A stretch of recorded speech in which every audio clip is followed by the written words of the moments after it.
राष्ट्रीय जगत विजय न्यूज में आपका स्वागत है। मैं हूं आपके साथ वीना।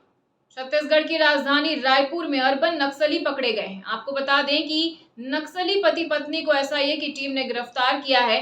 इलाज के बहाने रायपुर में किराए से रह रहे थे नक्सली पति पत्नी। राजधानी रायपुर में चंगोरा भाटा के एक घर से नक्सली पति पत्नी गिरफ्तार हुए हैं।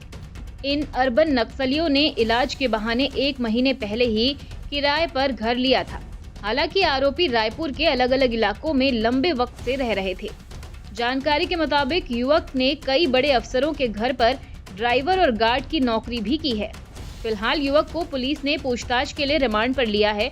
वहीं महिला को न्यायिक रिमांड पर जेल भेज दिया गया है। जानकारी के मुताबिक नक्सल पति पत्नी का नाम जग्गू उर्फ रमेश कुरसम और कमला कुरसम है। ये मूल रूप से बीजापुर के गंगालूर थाना क्षेत्र के रहने वाले हैं। वर्तमान में ये डीडी नगर थाना क्षेत्र के चंगोरा भाटा इलाके में रह रहे थे। साल 2017-18 में नक्सली संगठन में एक्टिव हुए। पुलिस को आशंका है कि दोनों पति पत्नी रायपुर में बीते 5-6 सालों से निवास कर रहे थे। शुरुआती पूछताछ में ये भी सामने आया है कि जग्गू उर्फ रमेश कई बड़े अधिकारियों के घर पर गार्ड और ड्राइवर संबंधी नौकरी कर चुका है।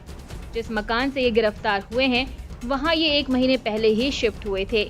मकान मालिक को कमला कुरसम ने अपना फर्जी आधार कार्ड दिया था, जिसमें उसका नाम फर्जी लिखा था।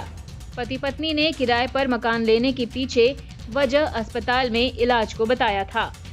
आपको बता दें कि रायपुर पुलिस को इंटेलिजेंस के माध्यम से ये सूचना मिली थी कि एक महिला पुरुष नक्सलियों के शहरी नेटवर्क में शामिल हैं।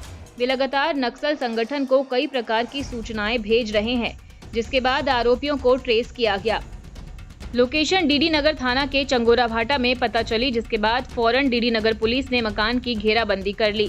मकान के अंदर दोनों पति पत्नी मौजूद थे। वे पुलिस को गुमराह करने की कोशिश करने में लगे रहे, लेकिन पुलिस ने सख्ती से पूछताछ की तो सारा सच सामने आ गया। बताया जा रहा है कि आरोपियों के घर से पुलिस को कई अहम दस्तावेज भी हाथ लगे हैं। फिलहाल खबरों में इतना ही। अपडेटेड रहने के लिए हमारे चैनल को सब्सक्राइब कर लीजिए। नई खबरों के नोटिफिकेशन के लिए बेल आइकन जरूर दबाइए। नमस्कार।